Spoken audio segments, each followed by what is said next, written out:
আমাদের গ্রাম খোর্দগজাইল উদুনিয়ার মধ্যস্থল উল্লাপাড়া উপজেলা। পল্লী এলাকায় বর্তমান বর্ষার সিজন। এখানে চলাফেরা করা আমাদের জন্য এত বিপজ্জনক হয়ে গেছে, না হেঁটে যাওয়া যায়, না নৌকা পাওয়া যায়।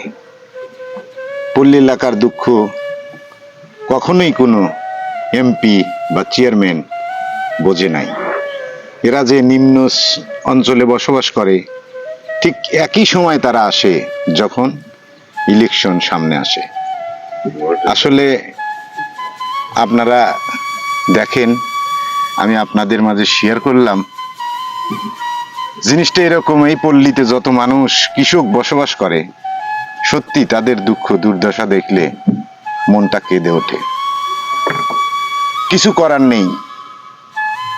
বর্তমান পানির যে অবস্থা, তাতে না হেঁটে যাওয়া যাচ্ছে, না নৌকায় যাওয়া যাচ্ছে।